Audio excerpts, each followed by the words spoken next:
I'll start with this. I had said on Friday and Thursday, I said, I think Dak Prescott is Alex Smith. And people will wince at that.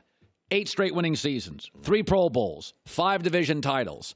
But the knock on him was always, I can't quite get past a Brady, can't get past a Rodgers. And I think that's my comp on Dak. Am I nuts? No, I think it's pretty good comp. I think Dak maybe has more intangibles. I still think he's going to be a guy who breaks through at some point. Okay. I think when you see the leadership in there, he took over that locker room. I mean, Romo was the guy, and he walked in as a rookie and just took the whole place over. 4th round rookie. Correct. Yeah. Yeah, and That's he's hard had to do. that thrown in his face a lot. Who'd they want? They wanted Paxton Lynch. They wanted Connor Cook out of Michigan State. These are the people they wanted. And then they got Dak. Now, they got to do something with him. How many times did you see him run the other night? And I'm not saying he needs to be Lamar Jackson and go run, 15 times, but when a guy has the ability to do that, it's amazing that you don't even get to that. And they didn't get it until the game was in desperation. Let's run an option with Dak. 4th and 1. Let's maybe get him out and run him or run an option play. And they just don't do it. And that's why I think they have to be changes to this offensive staff. Okay, so let's segue into that Jason Garrett. I said before, I think he's solid. I don't think it's man overboard. I don't think he's Belichick. Why do they keep him? What's his strength? They play for him like crazy. The players love him. Okay. And he's never lost them. Even when it was 3-5 and everything was going south, and I said it was an 85% chance he was gone, I might have put it up to 90%. They stayed behind him. They did that. That's how he got the job. Wade Phillips, they quit on Wade, and Garrett got the job. Yeah. And that is what he does, and they truly love this coach and play for him. Now, he seems outdated. His offense seems outdated.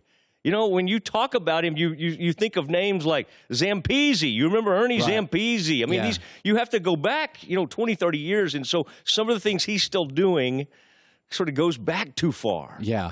Well, I mean, let's look. When you watched the Rams-Cowboys game, what did you see? What did you see that you were good with, and what did you see that worries you? Well, the defense has been so great for this team, and they just get dominated. Yes. And then the offensive line just got pushed around. Sue, we beat up on the guy. He doesn't show up week after week. He showed up in that game. He did. And he took over the line of scrimmage. And honestly, he was better than Donald in that game. Yeah. I mean, he was unbelievable.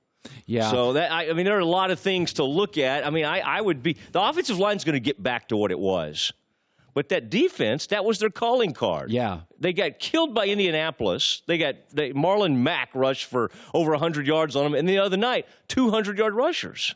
Yeah, no, it was troubling that now some of it could be fatigue. It's you don't get the bye week. All the bye week teams this week outside of New Orleans came out, jumped out, and looked great.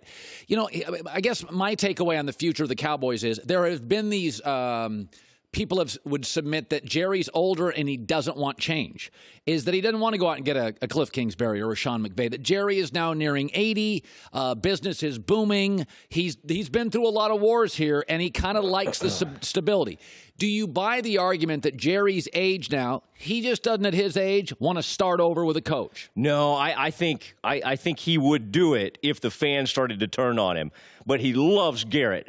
Garrett's like a son to him. Right. So he's going to do the extension with him. But I still think he's going to make some changes to this offense. I don't believe, Jason Garrett when he says there are no significant changes to the staff. I don't think you can sell that. I don't think you can go into next season and stand pat. I really don't. And so I think what you see with coaches sometimes, they give them a chance to go maybe look and perhaps get other jobs.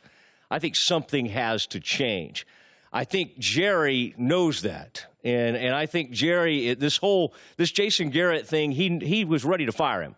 I mean, at 3-5, he was getting ready and saying, not during the season, but he was ready and he was lining up. And who knows, Lincoln Riley, Matt Rule, the great Baylor coach, who knows who he was talking to. Yeah. But he always has a note card of about 3 or 4 coaches ready. I've heard that. Jerry keeps that.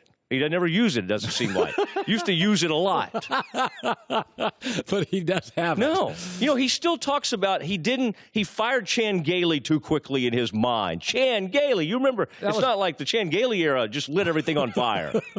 And he still talks about that. I regret letting Chan go, because he let Chan go after a winning season. I believe they maybe lost a wild card game, and Chan was gone. And Jerry, to this day, still uses that as a point of reference. He loved Wade Phillips. Listen, the Jimmy thing could have lasted a long time. Parcells is great. When you look at the Cowboys going forward, and I've said this, Matt Mosley joining us, Dallas Morning News columnist, great podcast called the Doomsday Podcast with Ed Werder, who's a wonderful guy as well. I've said this. I was told this years ago by a GM in the league, like 15 years ago. He said if you have an A owner, an A GM, an A coach, and an A quarterback, you're a Super Bowl team every year. Now, you may have injuries. I look at Philadelphia, and the fact that they were on the road for the fifth time in 6 weeks, and they were winning on a winning drive potentially, I was blown away by the Eagles this week. Absolutely blown. They were on their four-string running back, soda cans in the secondary. I mean, good God, Matt, they just were out of people. I'm with you. So going forward, if I said next 5 years, Eagles, Cowboys, who do you think controls this division and why?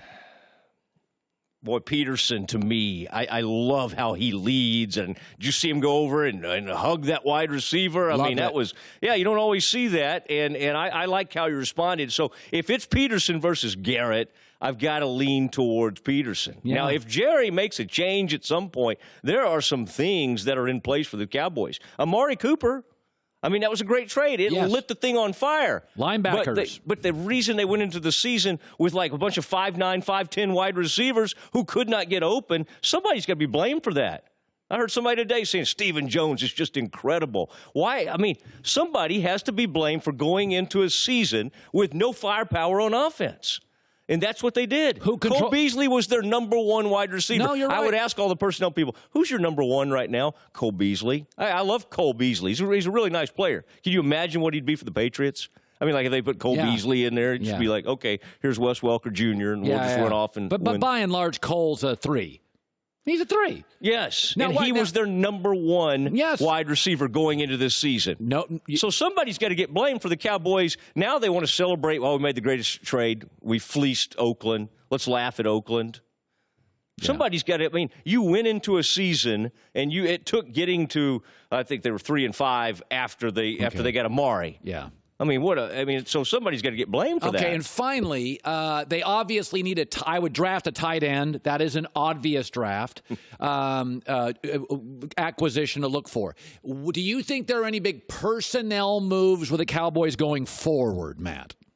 I think they're going to make a change in offensive coordinator. Okay, so even with Jason, I think said on radio he's coming back, so I think they will make a change there. What about personnel player? Is there a situation on that team, safety perhaps, tight end? Do you think they go in the free agent market? Your gut feeling on what they do? Free agent market doesn't have a lot of stars, but it's got a lot of good players. You hit on it. Tight end. They need it. In their offense, they use him as a blocker in a huge way. I think Witten really wanted to come back this season. I really do. I think Jason Witten was probably like, I don't know, if everybody's killing me on this broadcast. I'd like to get back and play. I missed this. I probably left a year too early. Yeah. He's the opposite of Tony. I think Tony's enjoying it. Yeah. I think Jason was like, I need to get back. and they finally found, one tight end who could catch the ball a little bit, but none of them can block. Yeah. And they took a guy, from Stanford. I mean, sometimes it's just like, Stanford has some good tight ends. Let's go get one of him. Yeah. He can't block. Yeah. At least so far. Yeah. So you're right. I mean, when a team has gone forever with a great tight end, that becomes their identity. And then all of a sudden they don't have anybody. But they've tried, year after year, they've tried to draft him. They couldn't get Martellus Bennett. Yeah. I mean, they couldn't get him to play, and he ended up becoming a really good tight end in the league. Yeah. Matt Mosley, good stuff. Listen to his Doomsday Podcast with Ed Werder. Good update. Trent Dilfer 20 minutes away. Great seeing you, Matt. Love having you on the show. Thanks, Colin. Hi, everybody. Thanks for watching. Subscribe here to get the latest from the show. Also, be sure to check out more of the best clips from The Herd or go watch a few segments from other shows on FS1.